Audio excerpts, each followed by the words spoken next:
National Service experience from my previous tours with the Central Intelligence Agency, CIA, in Southeast Asia.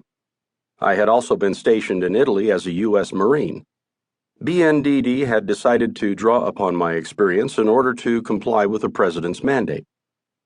From Florida, my family flew to Madrid, rented a car, and drove to the eastern coast of Spain. We headed north, crossing into France, and were able to visit an old CIA colleague in Saint-Jean-de-Luz. Returning to Madrid, we flew on to Rome, Italy. My wife, Irene, and I had met and married in Rome in 1959, when I was a U.S. Marine Embassy guard. She had been the secretary to the U.S. Air Force Defense Attaché there. Rome is also where I first came into contact with Federal Bureau of Narcotics, FBN, agents. Two of them would become instrumental in my move from the CIA to the BNDD years later. A third would eventually become the head of the Kabul BNDD office, where we would cross paths for a short time. Air travel to Afghanistan was difficult in those days, to say the least. Upon leaving Rome, it was necessary for my family to stop in Tehran, Iran, for several days. Flights from Tehran to Kabul were only scheduled to depart a couple of times per week. It happened that we had arrived in Tehran just as the country was about to celebrate the 2,500th year of the Persian Empire. The Shah's government had spent 10 years coordinating events to commemorate this important anniversary. Tens of thousands of the Shah's best friends had been invited from around the world to participate in the festivities. We were not among the honored guests, but we looked forward to the celebration activities taking place at our hotel and throughout the city. As we settled into the hotel, the air of excitement could hardly go unnoticed. We enjoyed the first 2 days of our hotel stay, but on the morning of the third day, our fun came to a sudden halt.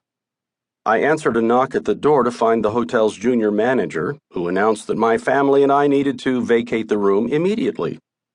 He stated that the planning for the 2,500th anniversary events had failed to include hotel accommodation for the hairstylists, who had arrived alongside many of the female guests.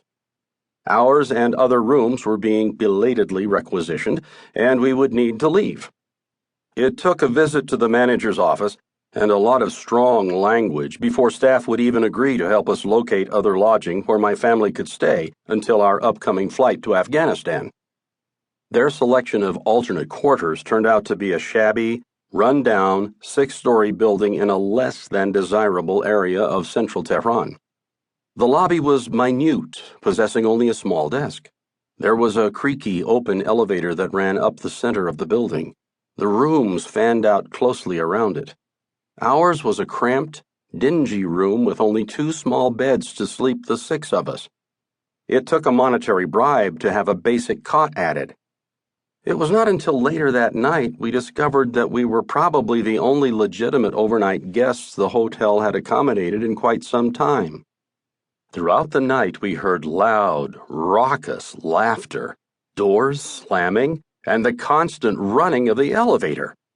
I opened our door to investigate what was behind all of the noise. Being a quick study, I realized that my family was staying in a brothel. Fortunately, more strong words and yet another monetary bribe got us back into our original hotel the very next day. I was beginning to learn how to operate in the Middle East. Our journey from Tehran to Kabul was no less inauspicious. We made the next leg of our trip in an Ariana Airlines 727 aircraft.